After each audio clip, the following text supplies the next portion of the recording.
الأدوية اللي أنا هتكلم عنها النهاردة غير إن هي ممتازة جدا في سد الشهية وإنك تخليك تسيطر سيطرة كاملة على شهيتك، إن هي غير برضو إن هي سعرها كويس جدا ومعقول جدا، ويمكن مفيش حاجة لسه بالأسعار دي، لأن هي آمنة جدا ومناسبة لناس كتيرة جدا زي الحوامل والمرضعات ومرضى الضغط والسكر، الناس اللي ما كانتش بتلاقي أدوية تناسبها، واللي كنا دايما أي دواء نتكلم عنه نقول إن هو ممنوع لمرضى الضغط، ممنوع للحوامل، ممنوع للمرضعات، ممنوع لمرضى السكر، للاطفال اقل من 16 سنه.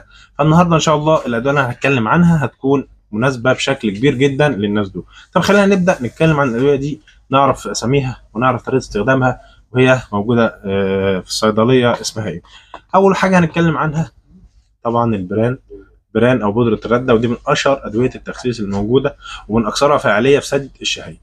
طبعا طريقه استخدامها مهمه جدا هننبه عليها، بس خلينا الاول اوريكم شكل الشريط ده. البران كبسول، سعر العلبه دي 30 جنيه، فيها 6 شرايط.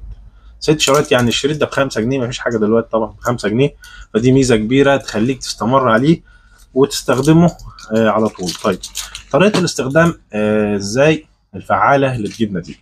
كبسولتين 3 مرات في اليوم قبل الوجبه بساعه، مع كوبايتين ميه كبار، لازم ده شرط اساسي، لان هو بيعتمد ان الميه هتنزل مع البرشام، هيبدا ان الرده طبعا تنفش في المعده، فتبدا انها تحسسك بالشبع لفترات طويله، وتخليك طبعا تقدر تسيطر على كميه الاكل اللي انت هتاكلها، وتسيطر على شهيتك بشكل كبير جدا.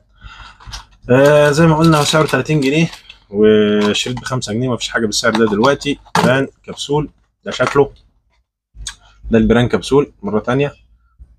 طريقه استخدام زي ما قلنا، ولكن خلي بالك في حاجات كده ما ينفعش تستخدم معاها البران كبسول. لو انت عندك التهابات شديده في المعده، لو انت عندك انسداد معوي، فما ينفعش خالص انك تستخدم البران كبسول، زي ما قلنا ان هو بينزل يسد او ينفش في المعده، فبيعمل زي ان هو بيملى المعده كده. فلو عندك مشكله على مستوى انسداد معوي او غيره، فما ينفعش انك تستخدم البران كبسول. وخلي بالكم البران ده فيه ميزه كبيره جدا للناس اللي ماشيه على نظام رجيم وبتقلل اكلها، ان هو بيسهل موضوع الاخراج، لان طبعا معروف ان مشكله برضو من مشاكل الرجيمات او تقليل الاكل هي الامساك، فهو يعتبر الياف طبيعيه هتسهل بنسبه كبيره جدا من عمليه الاخراج، وهتخليك تخلص من مشكله الامساك تماما.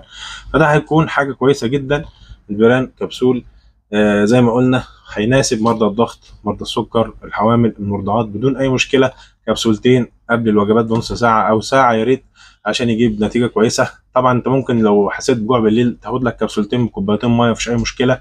عايز تستخدمه مره في اليوم، مرتين، 3، مفيش اي مشكله خالص من استخدامه. هو من اكتر الادويه الامنه المناسبه لناس كتير جدا، اللي بيعمل مفعول كبير جدا في التخسيس، وانت هتتفاجئ من المفعول اللي هيعمله البران لما تجربه. ولكن خلي بالك حاول تلتزم بالجرعه اللي احنا قلناها، وطبعا ما يكونش عندك مشاكل تمنع من استخدامه.